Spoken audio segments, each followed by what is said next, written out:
Hi guys, welcome to Tuesday's video on Animal Farm. Now, the last day we were looking at genre, setting and characters, or at least the human characters in the book. Today we're going to focus then on the animals in the book.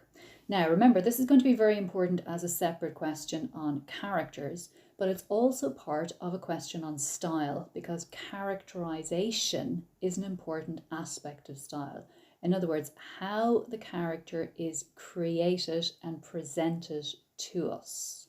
Okay, so if you think about it, we need to be able to identify various characteristics or attributes or traits that we associate with each of the particular animals. Not every single one, but the important ones, the main ones as such.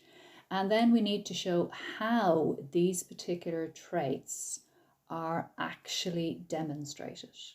Okay, so we need to kind of focus, of course, on character and style then when we're looking at the individual characters within the novel.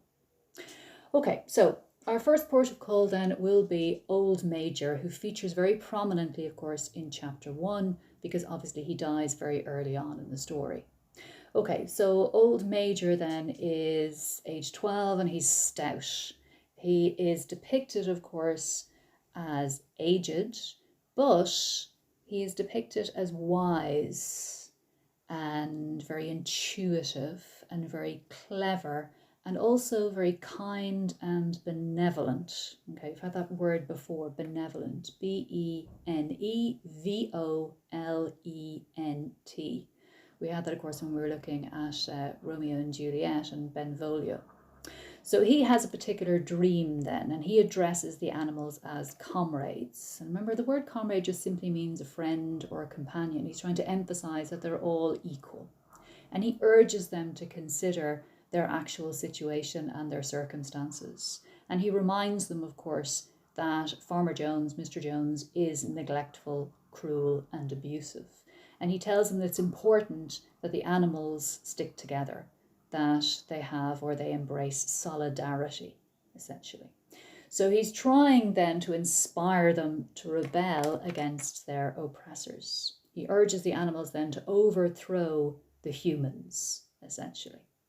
Okay, so he's a very inspirational character, and he's very, not just wise essentially, but he's very articulate and he's very eloquent. So he is able to express, of course, all of their concerns and all of their frustrations and motivate them, essentially. Okay, so he says simply, man is the only real enemy we have. And he urges them, of course, then to seek to overthrow them. And he urges them, of course, to rebel against their oppressors. Okay, so we have a sense of unity and harmony at first, obviously inspired by and motivated by Old Major. So he, of course, in a way then is the origin of, or the instigator of animalism, and therefore the principles of animalism. And remember that animalism is supposed to remind us then of the idea of a perfect society, which operates then to protect and encourage and safeguard the workers. So it's supposed to be the idea then of communism in its early stages. So he just simply said then, one of his sort of phrases during his speech was, all animals are comrades. They're all allies, essentially, as I said, friends and companions. And he introduces then, of course, the anthem Beasts of England. Okay, so remember that we have the 7 commandments later on, or the 7 guiding principles of animals later on. Sorry, animalism later on. And remember that Old Major obviously is the one then to create this particular idea, and then of course to suggest what those particular commandments will be. Okay, so Old Major then in the real world is supposed to represent then 2 characters in history and also in literature. So that would be Karl Marx and Lenin. So Lenin, of course, was the Russian leader then following on from the Bolshevik Revolution in 1917. And then Karl Marx, of course, was a very famous writer. And he wrote the Communist Manifesto, which outlined then, of course, the basic principles of communism. And the notion of communism is, of course, that the state controls the means of production. Okay, So the state controls the market as such, but everybody is considered equal and that everybody contributes to society according to his or her ability. And then everybody, of course, is respected within that society, within that structure. Okay, so Old Major then has a particular dream, remember, he says, of a perfect place that is Animal Farm rather than Manor Farm, where the animals, of course, can work, but they can also enjoy their freedom. Okay, so they're not enslaved by men as such. So if we think about the basic principle of animalism as it transpires throughout the first part of the book itself, it is all animals are equal. And that is exactly what he is preaching then at the very beginning. And remember, when he dies, of course, they deify him. They kind of turn him into, of course, a figurehead, essentially, almost like a god. And then you have the image of his whitened skull. And that's supposed to represent the idea that Lenin, of course, became this figurehead and an inspirational figure. And his preserved body was put into a mausoleum in Red Square in Moscow.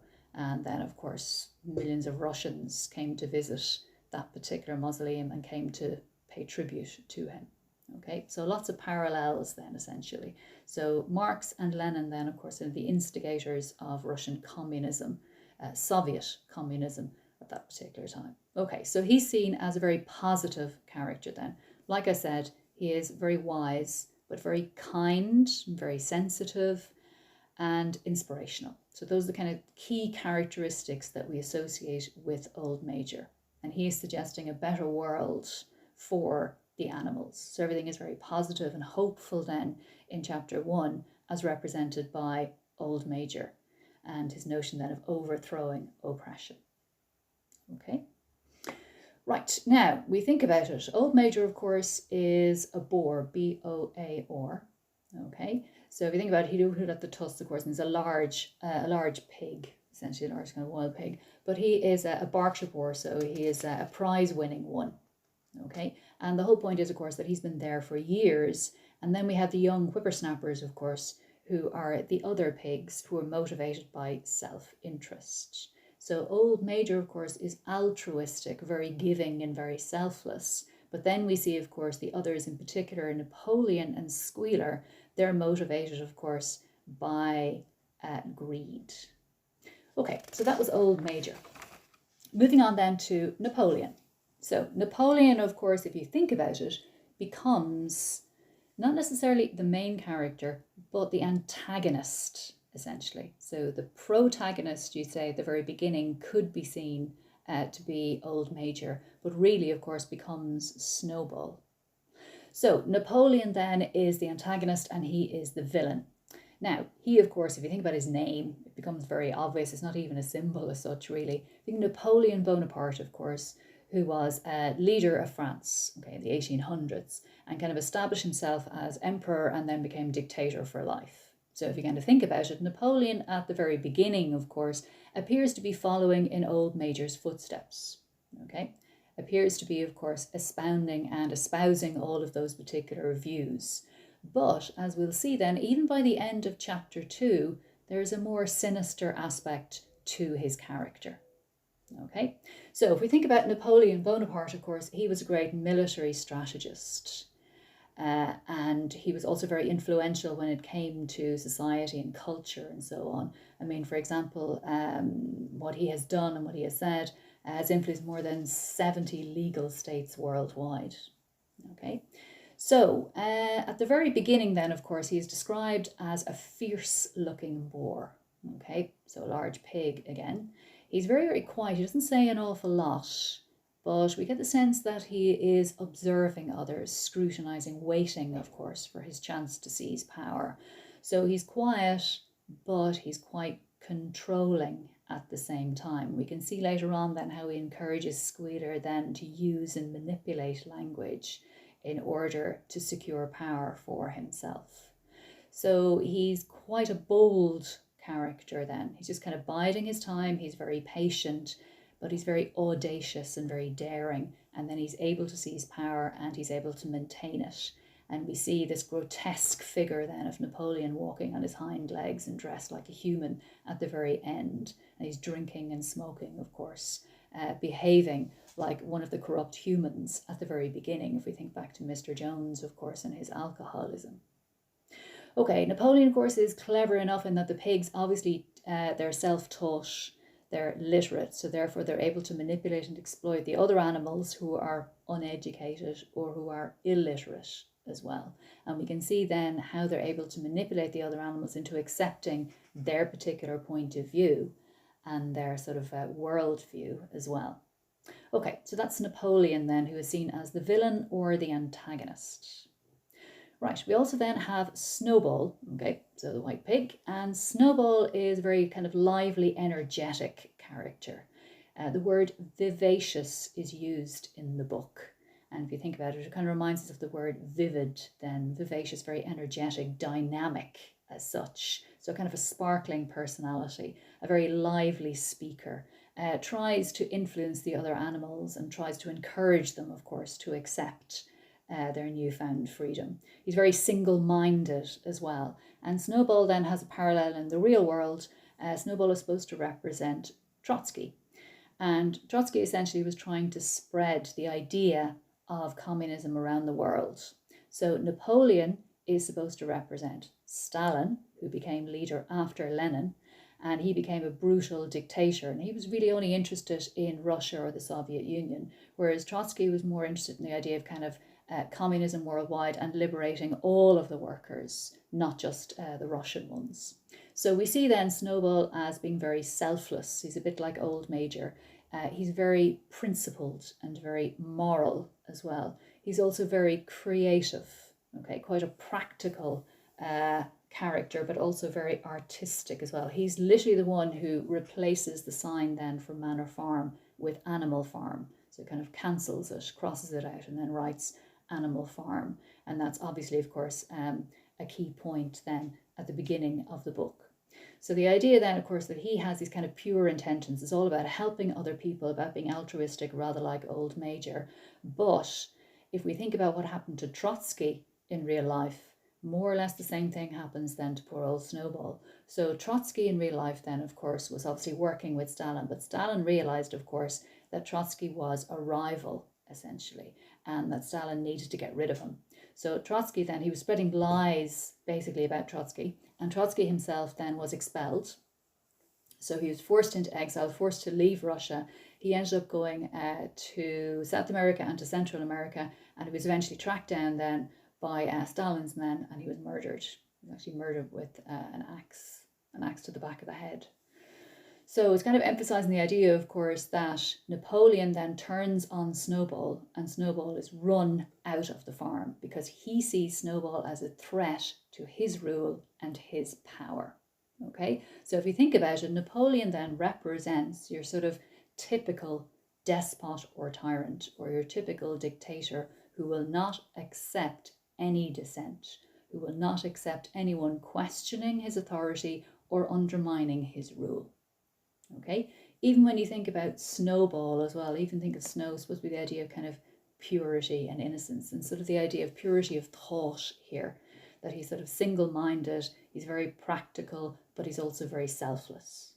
Okay, so we have those particular points then relating to Napoleon and Snowball, or even Napoleon versus Snowball. Okay, another sinister character then, one of the villains, is Squealer. And even when you think of the word squealer, it kind of suggests once more, of course, the idea of a horrible kind of shrieking noise made by a pig, to squeal. And then it also suggests, of course, a more colloquial term. To squeal on someone means to inform, essentially, to tell tales, or even to tell lies as well, to spread gossip and rumours and so on too. So Squealer is described as having a shrill voice, kind of high-pitched and ugly voice. He's also described, though, as being a brilliant talker. So like Snowball then, and like Old Major, he's very articulate. He's able to express himself, and he's very persuasive. So if you think about it, Squealer then represents the idea of propaganda. Okay, so telling the animals how to think, what to feel, convincing them, of course, to accept Napoleon as their leader, and convincing them that Snowball was a traitor and a coward. Okay, it's mentioned by George Orwell. He describes Squealer then, he could turn black into white. Okay, so he tells lies. He doesn't care about the truth. All he cares about, of course, is supporting Napoleon, feathering his own nest. There's too much of a mixed metaphor there. And obviously, of course, maintaining power and control over the other animals. So he is the one who writes the principles of animalism then on the barn wall. Remember, those are the 4 commandments, or the 4 principles then as such. So if we kind of think about it then, he becomes Napoleon's spokesperson. What we like to call, I suppose, over the last kind of 25 to 30 years, the word spin doctor has been used as well. It's kind of putting a positive sheen on something that a leader does or something that a leader says as such as well. Okay, so he would kind of represent then all of those people who help politicians to create a very glossy image. An image, of course, that's kind of acceptable, and an image that's very, we'd say, influential as well.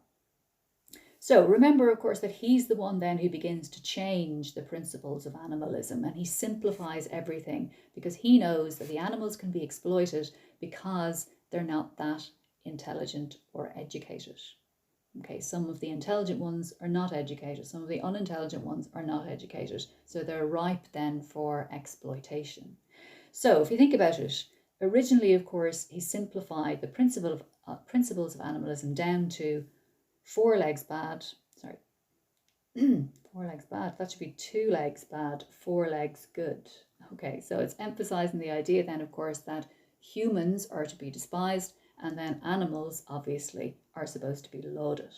So if you think about it then, it becomes 2 legs better.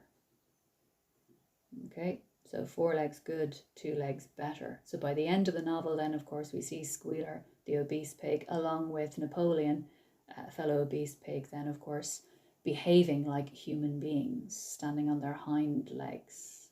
So they have become the oppressors, they have become the dictators by the very end of the novel itself. So we can see Squealer then, of course, as representing a figure in Russian history, and that was Molotov, and he was essentially, of course, spreading propaganda on behalf of Stalin. It also kind of represents, maybe we'd say, the state-controlled press, the newspapers, the radio as well, and that they would just be mouthpieces then for the Russian state, for those leaders, for those men in charge. So essentially then we have our 4 main characters in terms of the pigs. Now, very quickly, I'll just have a look then at the horses. So the horses who are mentioned then throughout, from the very beginning, we have Boxer, and Boxer is a cart horse, so he's there just to do the kind of practical lugging, essentially. He is not particularly intelligent, but he's very loyal and he's very diligent. So those are the key words that we associate with him. Okay, he's very kind of a simple, straightforward creature. He's described just as enormous, so he's very practical again, but he doesn't really think that much. He has kind of 2 key mottos then throughout the book. I will work harder. Okay, so he's fully committed then to maintaining the farm and doing his best. And then his second motto is Napoleon is always right. So he's unthinking. He doesn't question Napoleon and his motives. So in a way that's very dangerous then when we think about what happens to Boxer later on in the book. Okay, so the key words then, of course, he is diligent and he is loyal. Okay, we also have Clover then, who is a cart horse, and she is a mare, so female. She's very motherly and very kind, of course, but once more not particularly intelligent or clever. So her kindness is her outstanding feature or characteristic. Okay, then we have Benjamin. Benjamin is the donkey, and Benjamin the donkey appears to be quite pessimistic and cynical as such. Some people have suggested, and kind of Orwell hinted at this, that perhaps Benjamin actually represents himself. So Benjamin then, of course, is an intellectual. He's very intelligent, but he doesn't use that intelligence, though. He prefers to kind of stand on the sidelines and just observe, and then he'll just criticize everyone and everything, but he won't actually do anything. And I think what George Orwell was trying to say, that during, we'd say, Stalin's rule, you had quite a lot of writers, kind of creative people, intelligent people, journalists and so on, who really should have been questioning Stalin and really should have been holding him to account, and who perhaps we say should have been telling the truth about him, that they basically neglected their duty. So they're kind of putting themselves first, or they just became sort of very, very cynical and very pessimistic and very negative, and just kind of focused on themselves and focused on their own writings and so on. Okay. If you're going to think about, Benjamin should remind you a little bit of Eeyore in the Winnie the Pooh books, because he does have that kind of sullen, sort of morose, kind of grumpy feel to him. Okay, the fourth horse then. So we have Boxer, we have Clover, we have Benjamin, and then finally we have Molly. And Molly, of course, is the pretty and foolish mare. And she's supposed to kind of represent the middle classes then in Russia, who are more concerned, of course, about their clothes, or more concerned about living a luxurious lifestyle and being comfortable and looking after themselves. And remember that Molly, of course, is obsessed with sugar lumps. That's why she defects, of course, to the neighbouring farm. And she's obsessed, of course, with her appearance. She's quite vain as well. So she loves the red ribbons and then the blue ribbons and so on. She's quite lazy as well. And that makes her kind of open to corruption then. She can be bought and sold. She doesn't really care about looking after the other animals. She doesn't really care about the principles of animalism. She just, of course, focuses on herself and her own immediate needs. Okay, so those are the major characters then associated with the animal contingent. And remember, we have the dogs and we have the raven Moses and so on. So I'll talk more about them as we're actually going through it chapter by chapter. Okay, so make sure that when you're viewing this particular video, maybe for the first time, the second time, third time, whatever it happens to be, that you are jotting down the main words, the main vocabulary then that we associate with each of the individual characters, and then who and what they represent. And then obviously next week then I'll be focusing on chapter 1, the opening, and the function and purpose then of the opening, what it reveals, what it tells us. And then we can move on to the ending then as well. Okay, take care guys. See you soon.